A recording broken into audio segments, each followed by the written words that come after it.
already 5:30 p.m. I've been already here in Mall of the Emirates for like an hour. For today, we're gonna be talking about my experiences, my cross-country journey from the Philippines to Singapore and to finally here in Dubai. So, just for the context, I'm currently here in Starbucks. I need coffee because we're gonna be watching a film later at 11 p.m. with my colleagues. That's gonna be in Mirdiv Center. And then my Filipino soul just couldn't. I bought Jollibee. I also have here spaghetti and chicken. I haven't had any lunch yet, so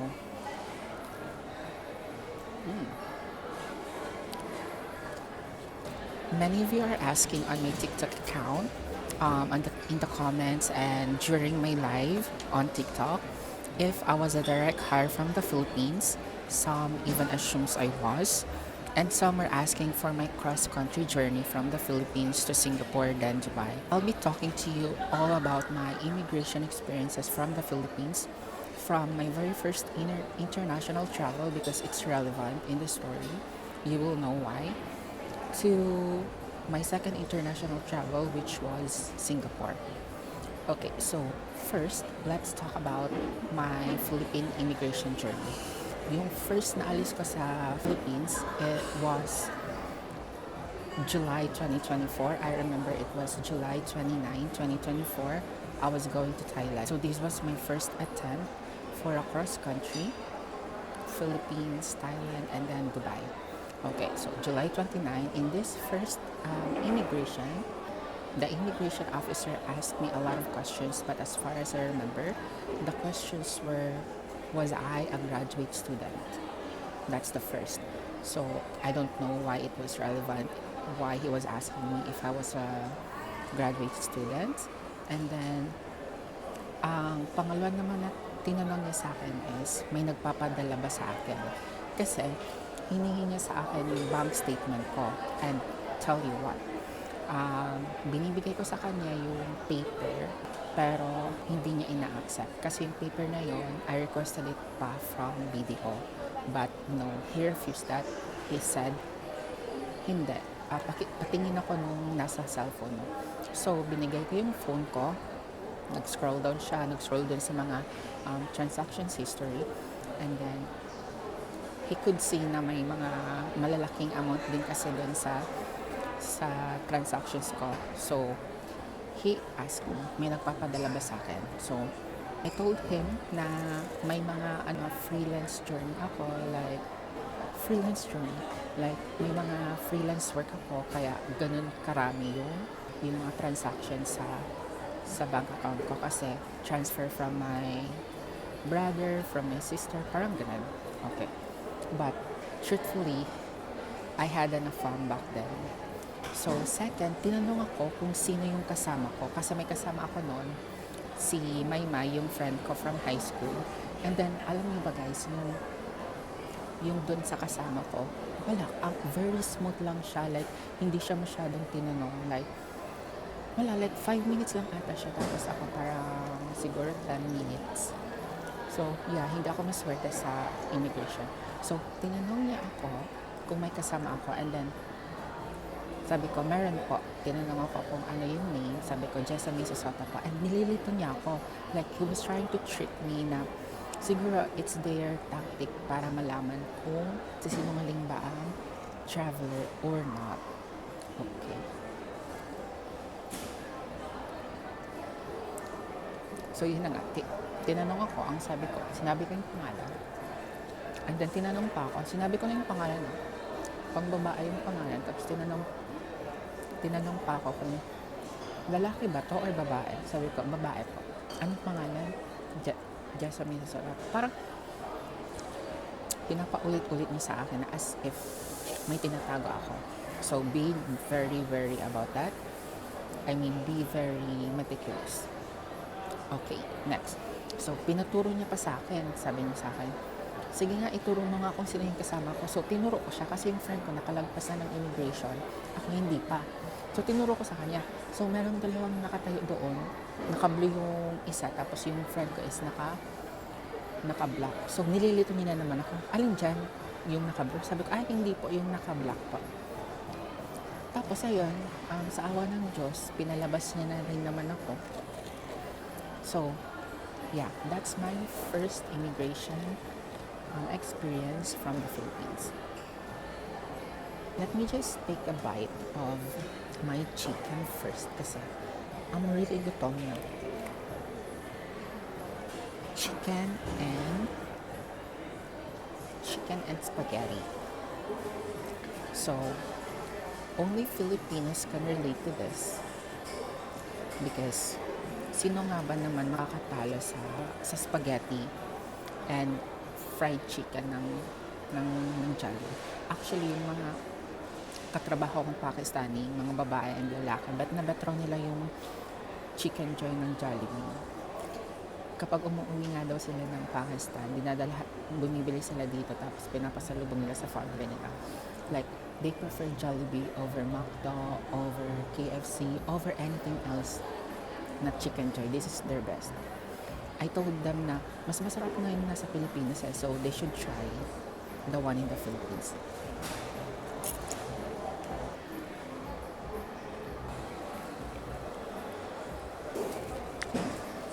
Next part is when I was in Thailand. We went to Bangkok na, and then I already have visa going to Dubai, but since my family doesn't really want me to go home and I was depressed, I was heartbroken by that time, so I went back to the Philippines. Pero I already found a job there as a teacher, but yun nga, went back to the Philippines due to personal reason. I stayed there for 2 months, and my job as a teacher was in Kon Kan province. So, parang probinsya siya. No, it's really a province. Yung Bangkok, yun yung Thailand overall, para siyang Pinas, to be honest. And then, may libre ako ng apartment, pero yung apartment na yun is haunted. Maraming ghost. So, the funny thing about my experience in Thailand is that may mga nagpaparamdam sa aking ghosts doon sa apartment. Tell you what ha, sige, kwento ko sa inyo yung, okay, I think that would be for another video if you wanna know about my haunted experiences in Thailand. Kasi guys, to the point na umalis ako doon sa job na yon kasi libre na yung apartment, libre yung lunch, okay yung sahod. Pero dahil doon, di ako nakakatulog sa apartment na yan. Okay, so umalis ako doon. That experience, there are other teachers who used to occupy the unit and they had the same experience, horror experience. So, ayun na nga, 2 months akong nasa Thailand and then umuwi ako ng Pinas. Okay, so now, let's go to my Singapore journey. Muntikan na akong ma-offload nung papunta akong Singapore. Why?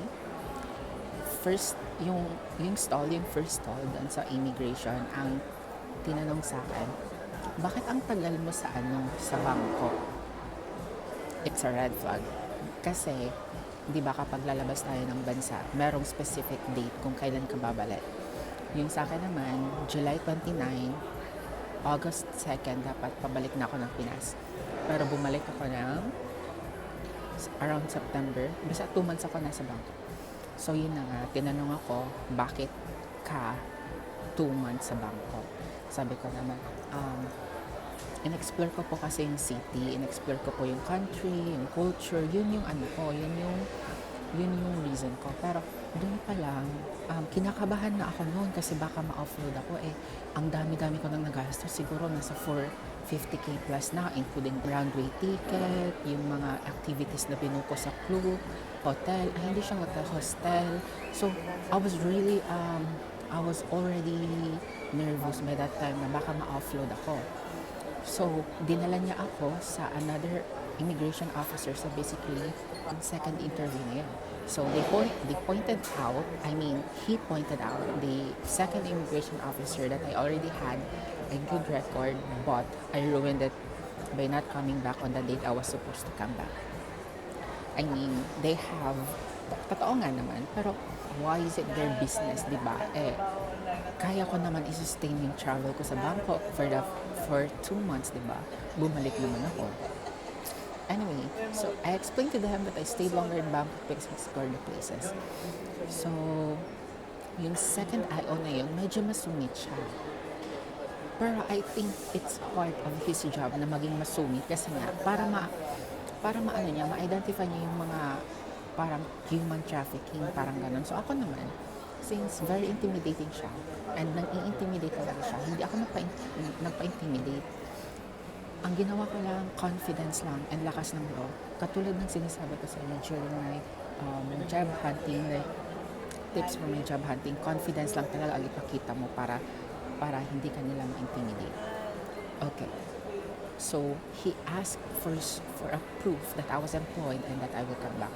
So, binigyan ko siya ng company ID, binigyan ko siya ng COE, but he refused all those documents kasi sabi niya it can be forged. Pwedeng mapeke yung mga documents na yun, which is true. So, buti na lang, may nakita ako TikTok advice sa TikTok siya. I don't remember which video it was, pero ang nakita ko doon is ang advice niya, huwag kang mag-resign sa company mo. Tapos, dapat mayroon kang access sa portal ng company para makapag-login ka. And yun yung maipakita mong proof sa immigration na you are employed. So, that's what I did and it worked. So, he asked me how I can prove that I am actually employed. So, yun na nga, ang ginawa ko, sabi ko, kaya ko pong mag-login sa portal namin. Sabi niya sa akin, sige nga. So, nag-login ako. Niready ko talaga lahat. I was really prepared. Pinakita ko sa kanya yung portal na kapag login ako, and that's the turning point na parang convinced na siya na employed talaga ako sa Pilipinas. So, this is one of my tips for you guys. Kapag lalabas ka ng Pinas and you already have a job in the Philippines, huwag ka munang mag-resign. And if possible na meron kayong company portal, make sure na makakapag-login kayo doon para yun yung proof na maipapakita niyo sa immigration. So, he asked me to fill out a form and sign it. Tapos, hiningan niya rin ako ng mga proof of income, proof of funds. Sabi ko sa kanya, naalala ko nun kasi medyo nagyayabang pa ako nung sabi ko, yung credit card po, pwede po ba? Sabi niya sa akin, proof of income nga eh. Parang pinapakita ko lang kasi na meron talaga akong funds. And before he let me go, he made me watch a clip about Filipinos going on a tourist visas with the intent of looking for jobs abroad and they got abused. Yung mga na-abuse feeling ko nasa Hong Kong yun. So, parang sinabihan niya lang ako na wag kang maghahanap ng trabaho sa ibang bansa kasi ito yung mga nangyayari sa kanila. So, yun lang. Tapos, after ko mapirmahan yung form, sinabihan niya sa akin, eto, ibigay mo na to dun sa immigration officer. Tapos yung immigration officer naman, yung unang nag-interview sa akin, binigay niya na sa akin yung boarding pass. And then, that's it guys. I was very thankful kasi yung flight ko noon, siguro 1 hour na lang, flight ko na. So, the good thing about these immigration officers is that they actually prioritize yung mga travelers na second interview. Kasi marami kami doon, as in, marami doon mga dead, stranded, mga naghihintay kasi mga na second interview sila. Tapos, siguro 1 minute pa lang akong nandun, tinawag agad ako. Tapos sinabihan din siya nung immigration officer na, eto ha, paalis na to, malapit na yung boarding time niya. So, maybe that's the reason why. And I'm very thankful for that. So, kudos for the immigration officer. Tapos, alam niyo ba guys, tumakbo ako ng tumakbo para lang mahabol ko yung boarding time ko. Dumating ako doon, siguro 2 minutes after I arrived in the boarding gate. Siguro nagbo-board na yung mga tao. And eto pa pala, so, may script kasi ako. So, habang ini-interview ako nung second IO, yung kamay ko, nagaganon-ganon na siya, like for real. Nanginginig na yung kamay ko sa baba. Pero sa baba ko lang siya. Pero ang ginawa ko na lang noon, hindi ako nagpa-intimidate at all. Hindi ako nagpa-intimidate. Hindi ko sa kanila pinakita na kinakabahan ako. So, that's one of the tips that you should also take. Okay?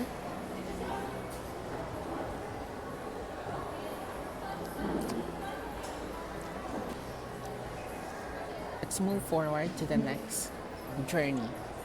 When I was in Singapore, I stayed there for 10 days, but I was only supposed to stay there for 5 days. So I remember I flew there Monday and I was supposed to go to Dubai by Friday.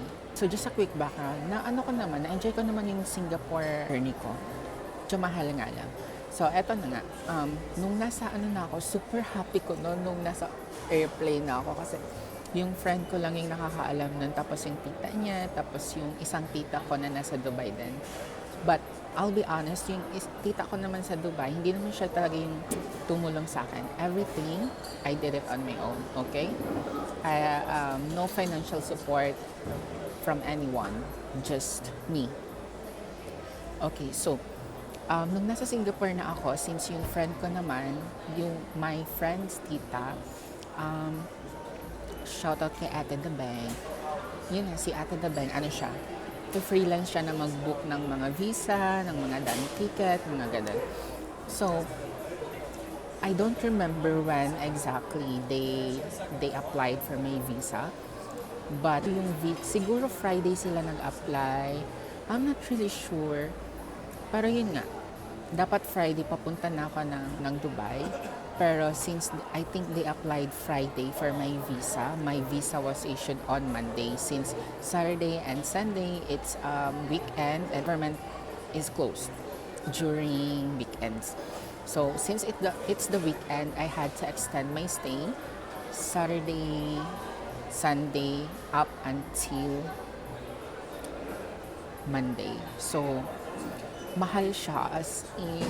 Tapos eto pa, nung naisipan ko noon maglibot-libot pa, syempre kasi ano gagawin ko sa Singapore.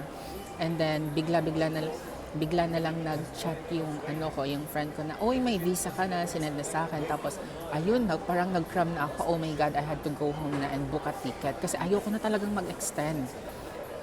In-advise nila ako na why not?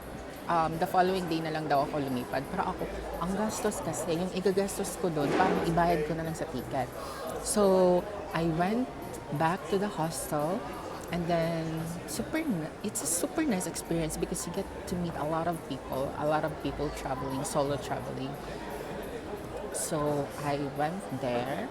I went back to the hostel and then nag-book ako ng ticket. I remember nasa laptop ko nag-book ako ng ticket. And then, ang binuka is Emirates. And it was my first time flying with Emirates. And the experience was very, very nice. I remember the plane ticket was around 19,000 in peso. It's very mahal, but it's worth it.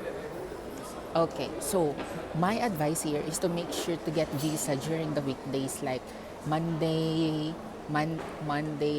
Tuesday, Wednesday. Safe ka na nun. The next 2 days, makukuha mo yung visa mo. Kasi kapag Thursday or Friday, parang next week mo pa yan makukuha. Same sa akin, okay? So, make sure, kapag nasa ibang country ka na weekdays ka kumuha.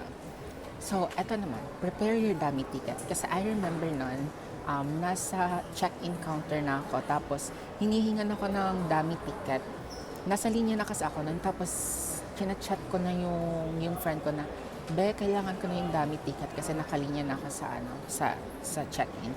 Tapos, be, nung ako na yung sunod sa check-in, wala pa rin akong dummy ticket. Buti na lang, hindi siya naging suspicious doon sa flight attendant. Ano tawag? Ground attendant? Something? I'm not sure. So, ayun na nga. Parang hindi naman siya naging suspicious. Sabi niya lang sa akin. Kasi inas niya na ako "Do you have your return ticket to the Philippines, from Dubai to the Philippines?" Sabi ko, yes. Give me a minute. My friend will send it to me. So, I told him. So, medyo matagal talagang nasend nila sa akin kasi hindi pa pala nila nabubook. So, sabi ko, "Can you give me a few minutes? Because it seems like my friend is taking a long time to respond to my messages." So, thankfully, sabi niya, okay, we will, parang ang sabi niya sa akin, kasi ticket ba yung tawag doon? Nalagyan na ng ano yung, ano ko, yung baggage ko. So, tinanggal niya ulit. Tapos, sabi niya, just stand there and when you have the ticket, come back to me. You don't have to line anymore, like to queue anymore. So, buti na lang, siguro mga after 10 minutes, nabigay na sa akin yung dummy ticket. So, yun yung shinow ko. And then also, nag-prepare din ako ng Emirates ID ng friend ko, just in case na i-ask sa akin. And then, Emirates ID ng tita ko, Emirates ID, and then yung address niya. And then, ito pa pala, nag-book ako na ng hotel for 10 days, I think. Tapos, ang binayaran ko nun is around 34,000 kasi same day booking siya ha, and then same day din yung ano ko, yung dating ko doon sa Dubai. Pero yung binukod naman is refundable naman siya as long as you refund it within the day. Okay? So, I was nervous na baka hindi ko makuha yung refund kasi ang laking halaga, 34,000. So, I don't remember the hotel, but thankfully, I was able to cancel it when I was in Dubai, and then nakuha ko rin naman yung refund kasi I was just trying to make sure na whatever they ask for me, I'm gonna be prepared for that. So that's also my advice for you guys na kapag nasa ibang bansang immigration na rin kayo, just try to make sure na prepared kayo sa mga possible questions or possible documents na hanapin sa inyo, okay? So, ako naman, I'm very prepared, okay? So this girl, the ground attendant, also asked for proof of funds. So I showed him my 3 cards. I have 2 debits and 1 credit. So tinignan niya lang yon, and then okay na, nakalagpas na ako. And then Singapore, wala siyang immigration officer. Dire-diretso lang ako. Nag-scan lang ako dun sa scanner nila. And then finally, I was going to Dubai. Okay, so I'm gonna tell you guys about my experience with Emirates, and then I was very happy and I was very sad also. Why? Kasi usually sa mga small airplanes, na-try ko na yung Thai Airways, na-try ko na yung Singapore Airlines, na-try ko na yung PAL, na-try ko na yung SEB, and then palaging sumasakit yung yung ears ko to the point na naggaganon na ako. Like, gumaganon na ako sa sobrang takot. Oh my God, I don't know what it's called. I think I knew, or at least what it's called, pero nakalimutan ko na kung anong tawag. So, in Emirates naman, I was very comfortable the whole time. The whole flight, I think it's 8 hours. It's a long haul flight. It's a red flight also. Because we departed from Singapore 1 a.m. I think. 1 a.m. I think. So, then nag-arrive kami 4 a.m. local time dito sa Dubai. So, yeah. I was very comfortable to the point na yung 2 meals sana nakasama sa flight ko, hindi ko nakuha. So, actually, this whole time, I thought na walang kasamang meal kasi wala namang nag-offer. Yun yung alam ko. Pero may nakita akong TikTok video na parang red flight din siya. Pero sabi ko, bakit sila may meal? Tapos nung nag-fly din ako sa Emirates na red flight, bakit wala? So, I realized na maybe dahil sa sobrang comfortable ko and tulog na tulog ako noon, like nagising ako, maglaland na kami. So maybe that's the reason why natulog ako, hindi nila ako ginising. That's why I wasn't able to get my meals. Oh my God. So, yeah, yun lang yung, hindi naman siya actually bad experience kasi it's also my fault naman kasi, I mean, it's not my fault because pagod na pagod ako noon, and then tulog din naman ako, so none of our fault. Not the stewardess fault, not my fault. Okay, but soon, so let's go now to UAE immigration. So, sa UAE immigration naman, I was very nervous kasi I was very nervous. I was very, I don't know, like, hindi ko alam kung ano yung mga itatanong nila sa akin, kung ano-ano na yun. Tapos, it was so smooth. The immigration just asked for my passport and to look in the camera and that's it. Welcome to Dubai. That was the happiest moment of my life so far na I was able to come to Dubai with a smooth immigration officer. Now let's talk about tips to pass the Philippine immigration. Okay, so I think that I'm going to mention here are all based on my personal experience. Okay, these are based from my first international travel and second international travel. Okay, so number one would be bank statement, either print out or the one on your phone. Case na i-ask ng IO yung yung bank statement and gusto nilang makita yan sa phone mismo, you are prepared. Kasi in my case, hindi tinanggap yung bank statement ko na print out na galing pa mismo sa video. Gusto nilang makita yung app mismo. So, nag-scroll sila sa mga transactions ko and they will really try to see na meron kang proof of funds for your travel.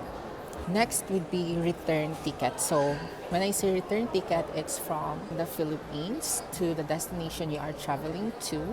For example, in my case, Philippines to Thailand and then Thailand to Philippines. Or in my second travel, Philippines to Singapore and then Singapore to Philippines. Okay? And then make sure you book it yourself under your name, under Philippine currency, as they have a system wherein they can detect when the ticket was booked, under whose name it was booked, which currency it was booked. Because in my case, during my second interview nung Singapore trip ko, I saw the immigration officer checking it in their CRM or something, or like in a system. So, for employed, since I was employed, okay, let's talk about my first immigration travel.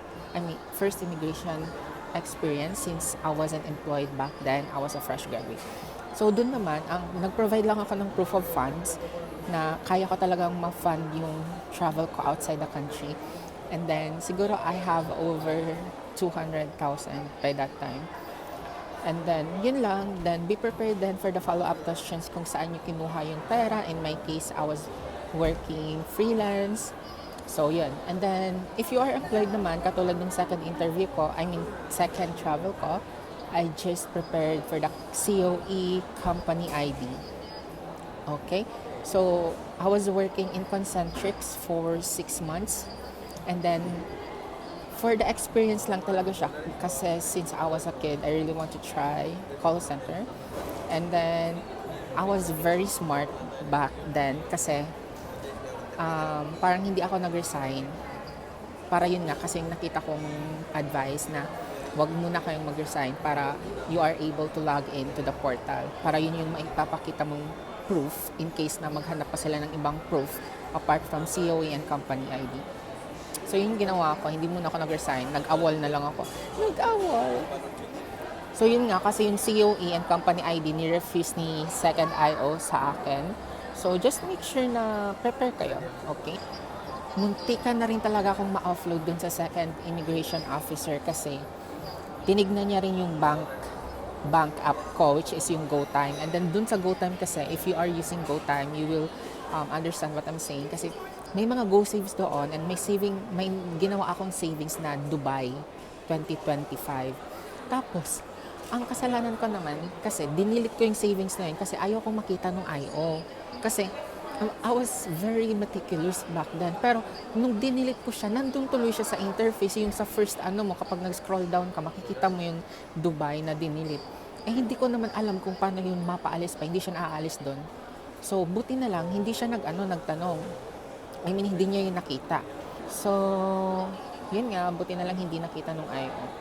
So, here, I think this will be the most important. Kahit sa mga job hunting journey ko, sa mga job tips ko, be confident and don't ever let them intimidate you.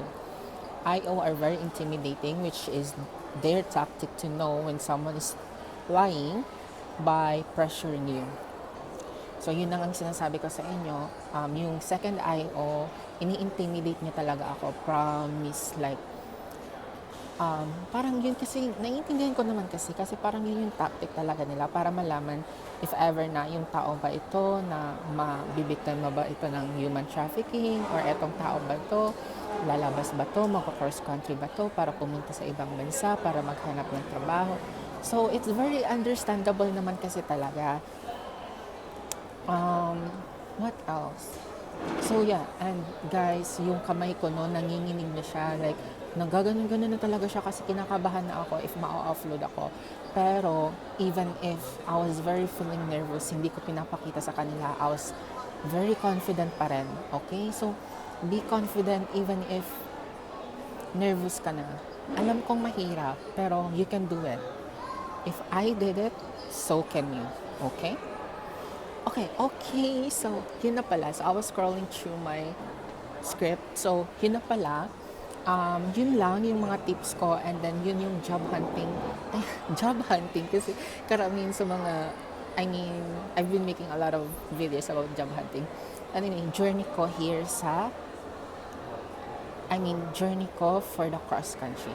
So, for the expenses naman, I think I'm going to make a video naman, pero this one is going to be an estimated one kasi hindi na ako sure kung magkano, or I don't remember na kung magkano ba talaga yung mga nagastos ko. So, yeah, that's it guys for today, for this clip. Later, I'm going to watch a movie, so you can spend a day with me. Hey guys, so cancel yung movie namin ng mga colleagues ko. Buti na lang nag-text ako dun sa manager ko if tuloy pa ba yung movie namin, tapos hindi na raw. Bukas na lang, parang company dinner siya sa bahay ng CEO. Bukas na lang daw kami magkikita-kita. So, I'm gonna take some more clips para lang madagdag sa sa vlog for today. And I'm gonna try to upload it as soon as tomorrow. So, yeah, I've been just creating content for na i-upload ko sa TikTok. So, kakatapos ko lang mag-upload ng tips for a clean and ATS-friendly CV. Ito yung props ko. This is my actual CV, by the way. So, if you wanna watch the tips, you can go to my TikTok account. So, ito yung message nung ko.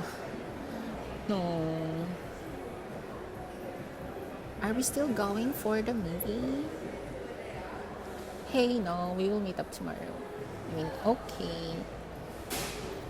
So, yeah, I'm just gonna finish it's almost finished, pero we need to finish that kasi ayaw nating magsayang ng pagkain. I'm so pretty, by the way. Everyone can agree.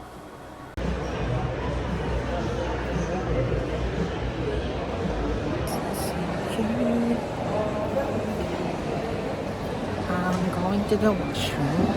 It's already almost 10. I think it's 9:51 p.m. So I'm just gonna go to the washroom, then I'm gonna go home na. I'm on my way home na kasi ayokong maiwan ako ng metro station. Ayokong mawala ng train pa uwi, and it's very expensive for taxis here, at least for me.